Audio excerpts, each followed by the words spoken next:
and really looking forward to just sharing what the Lord has been doing. Tough time in South Africa with COVID, as over all the world as well. It's been a really difficult time for us as a mission, knowing how to navigate stuff. We are the Message Trust is a mission that loves to be face to face with young people and to be on mission and engaging kids in prisons, schools and communities. So during COVID, we were not allowed to do that, which became very frustrating for our team. But thankfully, everything's opened up now and we're back in prisons, we're back in the schools and the communities, which we're super excited about. So I'm just going to share a little bit about our work. Our vision, this is a guy called Paula who I work with. You'll hear a little bit about him just now. But our vision is to raise up generations of urban heroes. And what an urban hero is a disciple. It's somebody that was the problem, somebody from the margins, somebody that was in the gangs or the poor communities that really struggled, that we raised up, and he's come to faith and we're discipling him and he's making disciples himself. That's an urban hero. We want to really see young people in Cape Town fulfill the God-given purpose and goals that they have in their lives.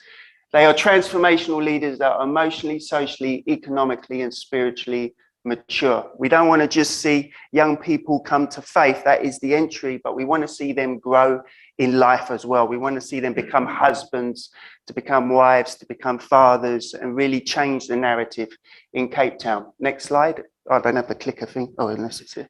Maybe I should see if I can do that. Oh, there you go. Okay, so this is the sort of context that we face in South Africa. We have a 65% youth unemployment rate. That's actually higher now with COVID and everything. It's gone up to 75%. Often when I walk into the townships and I go into the Cape Flats, the gang-ridden areas, you just see youth all standing around, not in school, smoking, doing gangsterism. So it's a real issue that the country faces at the moment. Nearly 10% of youth have criminal records. So you can imagine all the young people in Cape Town, 10% have a criminal record. 8 out of 10 reoffend. So throughout the years of me working in the prisons, I've just seen this cycle of guys coming out of prison, going back to prison. When I'm working in the prisons, you know, they say, oh, I'm going to go out of prison now and I'll never come back. I don't say anything to them. I just say, okay, we'll pray for you. And then 2 months later, you see they're back in prison, predominantly because of the situation that they face in their communities. 60% of homes are without a father figure. That's even higher now. Also, recent figure, I think, was about 70%. And then 49.2% live below the upper poverty line. So there's a lot of poverty. So this is the kind of sort of context that we work in. When you work in the prisons and you work in the communities, you're dealing with a lot of these really deep-rooted issues that you're ministering to. So yes, we're sharing the gospel. Yeah, we're sharing God's love. And we really want to preach and share the gospel. But also there needs to be a care, God's love in a practical sense, to come alongside people to really help them get out of the mess and to grow in faith and life. So I'm going to speak specifically. The Message Trust have 3 core areas. One is our creative missions teams. We have missions teams that go into schools and communities. We have rap groups and hip hop and all of this. I'm not involved with that. As you can see, I'm not going to do a backflip here or anything like that for you guys. If I tried, I'd break my neck and then you'd have to take me to hospital. So I'm not involved with that, but they're great young people with a lot of vibrance that just go into schools and share the gospel through that. Then we have something called community transformation, where we work in the communities themselves. And we have what we call hubs, where we work with churches. And that's where young people come to those hubs and they do after school programs and education. And we really care for them because young people in those communities are getting recruited by the gangs from the age of 9 years old. So when they step out of the school, the gangs are there waiting for them. So what we want to do and help churches with is say, let's us rather recruit them. Let's bring them to the church when they're at this age. Let's develop them. Let's walk a road with them and let's support them, because often the parents are not present. So we need to, as a church, step in and love on these kids. And then prisons and enterprise, which is really the work that I head up with the Message Trust. So I just want to show a video of one of our projects, which is called Gangstar Cafe. I don't know if you guys are familiar with that. This is a social enterprise that we initiated to provide employment and discipleship opportunities for the young men that we are working with that have come out of prison. So Gangstar is gang is the past, star is the future. It's not gangster. It's the opposite, it's redemptive. And really we want to see these guys shine like stars for Jesus in their communities and in South Africa. Yeah, so just to share a little bit about Gangstar, and then I'll stop when the video comes on. But Gangstar, we have one big cafe in Cape Town, which employs, I think we have about 3 or 4 baristas there now. And then we have 2 mobile coffee units that are in other parts of Cape Town that we also employ. But we've also started to train and equip guys in barista training, which I'm going to share after this video as well. But it's just been a beautiful place for work and discipleship all at the same time.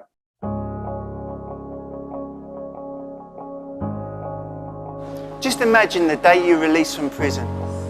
You will face many, many challenges. South Africa has the highest youth unemployment rate of 55%. Add a criminal record to that and it's virtually impossible for somebody coming out of prison to find work. That's why so many young people are faced with so many challenges and go back to prison. 8 out of 10 re-offend.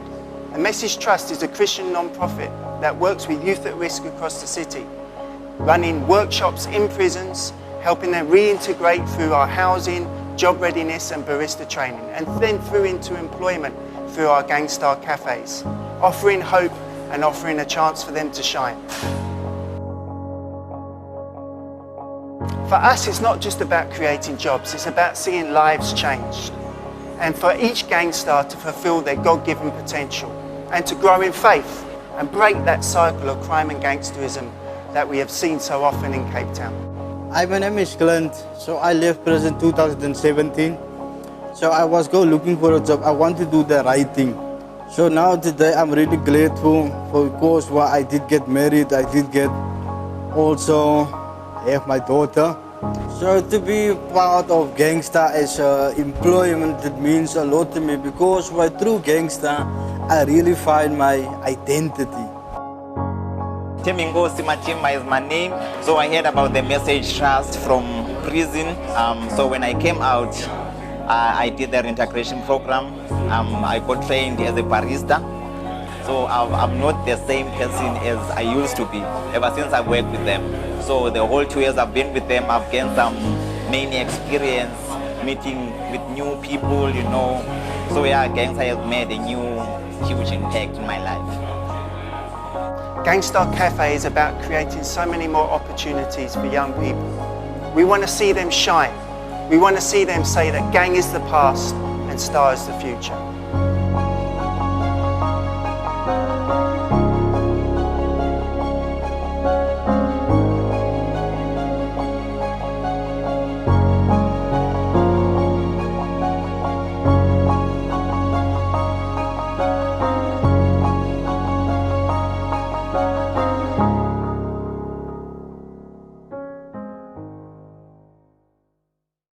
So one of the things that we've done and we've initiated, this was just after COVID, was we ran barista training.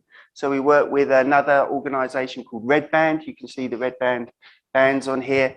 And we partnered with them to upskill the guys in prison and out of prison through a practical vocational skill, which is coffee. And that is through our barista training. So you can see here, this is our first ever prison barista training class. This was the first ever running correctional services in the country. So we're really excited about that, where we took our coffee unit in and we were able to train them. So we trained up 12 guys in prison, how to make coffee. One of the stories that came through this was just a beautiful moment when we did the graduation. At the end of the class, we invited all the family members, and there was this guy's sister who was there. His name's Eric, and she came along and he went up to her and he said, because we said to the guys, you will serve your family coffees, the coffees that we make. So he went over to her and he said, oh, can I make you a coffee? And she said, what would you like? And she said, well, I'll have a coffee. And he said, no, but I can now make you a flat white, a cortado, a cappuccino. I can make you whatever you want. And he delivered this coffee with a little heart on the thing, and he gave it to her and she just started weeping. And I thought, what a powerful, beautiful moment that is of God just using coffee to bring about a reconciliation in this family. And you could see how proud he was. And she was sharing later, Eric's just caused us so many headaches. But to see him do this for us and do something positive has been so great. And this is our class that we're just running now. We just finished it literally the day I flew out. This is our class that we run on the outside doing barista training for parolees. And these are all young people that have come out of prison, come to faith, but can't find work. So we want to train them up, equip them, and find them jobs. Untitled, who is this guy here, he's our head of training, and he was one guy that we ministered to in prison back in 2008. But he's come out, he's full-time with the Message Trust now, and he's head of our training. So I'm really proud of him because he's been there, he knows it. When the guys come in and they come with their excuses, he's, bosh, he knows exactly what they, because he's been there, he doesn't take any nonsense from them. But yeah, I'm really proud of him, seeing how he's now an urban hero that's discipling other young people. This is our Gangstar Cafe. So we recently had this all sort of upgraded, which has been amazing. We had a new training room placed in. So actually this is in our new training venue that we were able to put in last year through COVID. So we just did some renovations, which was really amazing. So this actually happens adjacent to the cafe. So when people walk in, they can see the training, ask questions, and we can tell them what we're doing. And then these are just our little sort of coffee units that we run. And this is Clint and Lemise that run those. That work for Gangstar as well. This is our halfway home. We have a halfway home called the Oaks, which is taken off Isaiah 61, where it says they will become like oaks of righteousness planted by the Lord for the display of their splendor. So that is an urban hero, an oak of righteousness, immovable by God, you know, in the things of the world because of their depth and their relationship with God. So this is our guys that are living in the Oaks house. Where that is an 18-month program, because a lot of the guys, when they come out, they can't go back into the communities because either they're going to get killed by the gang, or their family is so dysfunctional, or just that they're not going to cope when they come out of prison. So we have this house which is adjacent to our office where we can just provide care. We have a house father that just walks a journey and disciples these guys over 18 months. So we really, yeah, it's a beautiful program. And we see the massive difference. Just to be in a Christian, loving environment makes a difference in the lives of these young guys that you can see in this picture. So I just want to tell two stories and then I'll finish up. This is a guy called Bongani. Bongani came to us last year, and he was an orphan. His parents had both died. And he was taking care of his two younger sisters and his baby brother. So he was living in a shack, and he was trying to study and do his studies, but he was really struggling with life, and he was trying to just take care of his family. And he's only 19 years old himself. So you can imagine him trying to take care of his family. And he was in a broken state when he came to us. We then offered him to come on our barista training. He came onto our barista training last year, did really well, started working in our cafe, and then we got him on a cooking course. So he's not, this does look a bit lethal, I do agree. This is him actually cutting some icing or something like that there. But anyway, he's just graduated from his cooking course, and now he's being able to provide for his family. He's staying in our Oaks home, and he's really grown in faith and in life as well. So we're super, super proud of him and just so thankful for what the Lord is doing in his life. And then this is Lemise. So I think last time I was here, we said we wanted to start with females in Gangstar, and we started not last year, just at the end of the year before, we started working with females, which has been amazing. You find the females that come to Gangstar, suddenly everything is crystal clean, everything is ordered. So I was like, okay, I'm only going to employ females from now on. No, I'm joking. But we had Sonaro came in as the first one, and then Lemise. And Lemise's story is it's quite common in Cape Town. She was addicted to tuk, which is a very, very, very cheap form of meths. It costs about 10p just to buy it and take a hit. And she was totally addicted to it. She lost her kids. She was in an abusive marriage.